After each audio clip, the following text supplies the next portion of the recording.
10 adab dan etika dalam menuntut ilmu agar berkah dan bermanfaat. Adab dan etika dalam menuntut ilmu penting agar ilmu yang diperoleh bermanfaat dan berkah. Menuntut ilmu merupakan kewajiban bagi setiap muslim, sebagaimana sabda Rasulullah sallallahu alaihi wasallam, "Thalabul ilmi fariidatun ala kulli muslimin." Menuntut ilmu wajib bagi setiap muslim, bahwa ilmu yang wajib dituntut adalah ilmu yang berhubungan dengan aktivitas hamba dalam rangka beribadah kepada Allah Subhanahu wa taala. Artinya, niat dalam menuntut ilmu adalah untuk mendapatkan keridhaan Allah Subhanahu wa taala. Dalam menuntut ilmu, adab dan etika sebaiknya diperhatikan agar ilmu yang diterima berkah dan bermanfaat. Berikut beberapa adab dan etika yang wajib diperhatikan dalam menuntut ilmu.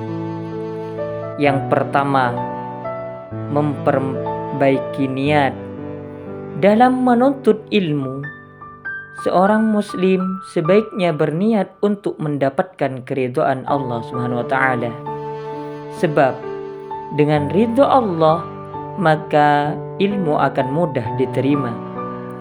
Pentingnya niat telah diingatkan Rasulullah sallallahu alaihi wasallam kepada para umatnya dalam hadis yang berbunyi, "Innamal a'malu binniyat wa innama likulli imri'in ma nawa.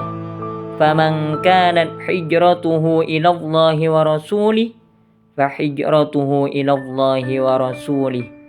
Wa man kanat hijratuhu lidunya yusibuha aw imra'ati yankihuha fa hijratuhu ila ma hajara ilaihi." Yang artinya, sebuah perbuatan dinilai berdasarkan motivasinya atau niatnya, dan tiap orang mendapatkan apa yang diniatkan.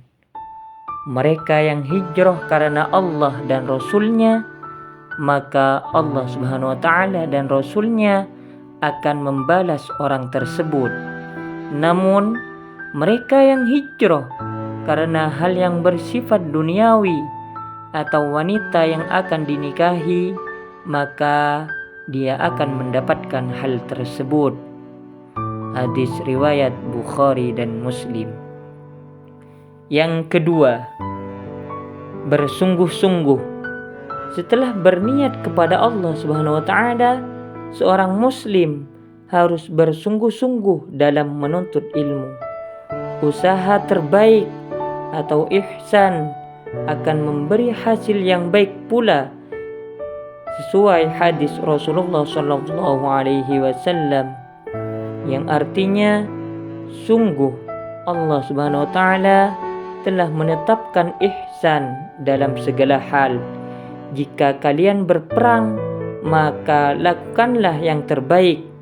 Jika sedang menyembelih hewan, maka lakukan juga usaha terbaik. Salah satu dari kalian mengasah pisaunya, sedangkan yang lain menenangkan hewan yang akan disembelih. Hadis riwayat Tirmidzi. Yang ketiga, tawakal. Setelah berusaha dengan sungguh-sungguh, seorang muslim sebaiknya tawakal. Syekh Sahad bin Mahmud Asy-Syawi mengatakan tawakal artinya percaya sepenuhnya kepada Allah Subhanahu wa taala. Adapun yang ditetapkan Allah Subhanahu wa taala atas usaha dalam mencari ilmu, seorang muslim sudah sepatutnya menerima hal itu dengan ikhlas. Sebab semua yang dikehendaki Allah Subhanahu wa taala pasti mengandung hikmah di baliknya. Yang keempat, menjauhi maksiat.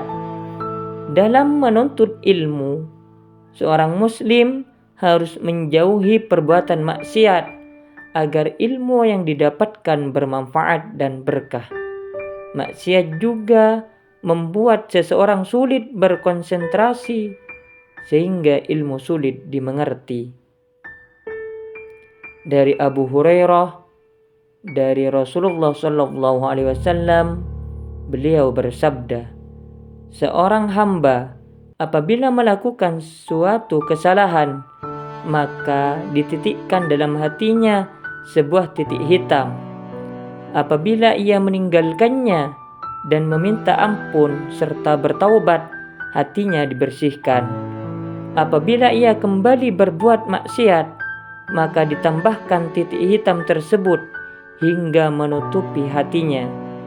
Itulah yang diistilahkan ar-ron yang Allah sebutkan dalam firman-Nya, yang artinya sekali-kali tidak demikian. Sebenarnya apa yang selalu mereka usahakan itu menutupi hati mereka. Yang kelima, berdoa. Dalam mencari ilmu, seorang muslim sebaiknya selalu berdoa supaya terhindar dari rasa malas dan kesulitan dalam menuntut ilmu. Berikut doanya. Allahumma inni a'udzubika minal hammi wal hazan wal ajzi wal kasal wal bukhli wal jub wa dhala'id daini wa labatir rijal, yang artinya, ya Allah, aku berlindung kepadamu dari kecemasan dan kesedihan, kelemahan dan kemalasan, sesat dan pengecut, beban hutang, dan dari penguasa manusia. Jika menemui kesulitan, doa ini bisa dibaca untuk memohon bantuan dari Allah Subhanahu wa taala.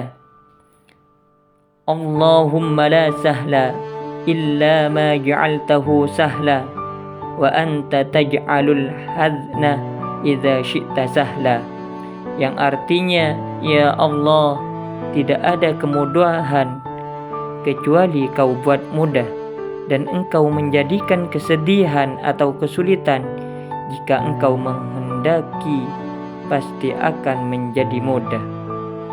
Yang keenam, berprasangka baik. Seorang muslim diharapkan selalu berprasangka baik atas ketetapan Allah Subhanahu wa taala.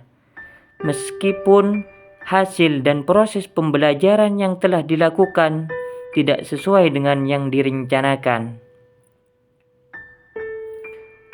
Wa 'asa an takrahu syai'aw wa huwa khairul lakum wa 'asa an tuhibbu syai'aw wa huwa syarrul lakum wallahu ya'lamu wa antum la ta'lamun, yang artinya, tetapi boleh jadi kamu tidak menyenangi sesuatu padahal itu baik bagimu, dan boleh jadi kamu menyukai sesuatu padahal itu tidak baik bagimu.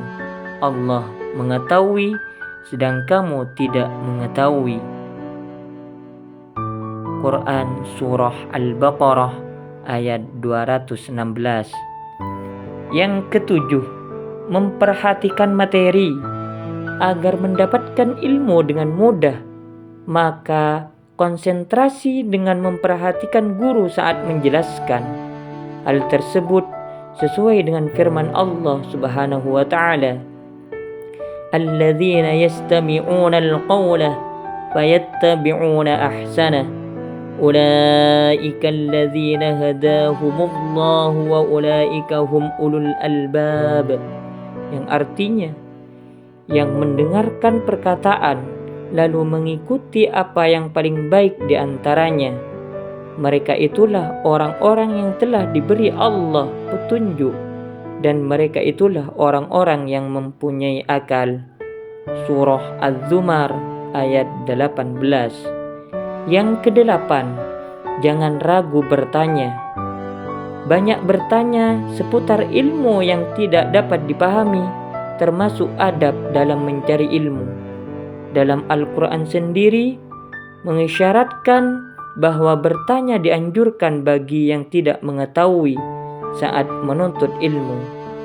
Allah berfirman dalam surah An-Nahl ayat 43, "Fas'alu ahla dzikri in kuntum la ta'lamun." Yang artinya, maka bertanyalah kepada orang yang mempunyai pengetahuan jika kamu tidak mengetahui. Yang kesembilan, hormati gurumu. Seorang muslim dalam menuntut ilmu harus bisa menghormati dan memuliakan guru, mengerjakan perintah guru dan tidak mencelanya jika terjadi perbedaan pendapat. Dalam kitab Lababul Hadis dijelaskan bahwa seseorang yang memuliakan guru sama dengan memuliakan Allah Subhanahu wa taala. Yang artinya, barang siapa yang memuliakan orang alim atau guru, maka ia memuliakan aku. Dan barang siapa memuliakan aku, maka ia memuliakan Allah. Dan barang siapa memuliakan Allah, maka tempat kembalinya adalah surga. Kitab Lubabul Hadis. Yang ke-10, mengamalkan ilmu yang dimiliki. Seorang muslim yang telah menuntut ilmu dianjurkan untuk mengamalkannya. Sebab jika tidak diamalkan, maka Anda termasuk golongan orang-orang yang celaka. Hal tersebut sebagaimana sabda Rasulullah SAW, "Celakalah orang yang tidak berilmu, dan celaka pula orang yang berilmu namun tidak mengamalkannya." Hadis riwayat Abu Nuaim. Semoga kita semuanya bisa melaksanakan adab dan etika dalam menuntut ilmu, sehingga ilmu yang kita dapatkan menjadi ilmu yang barokah dan manfaat. Amin, amin ya rabbal alamin.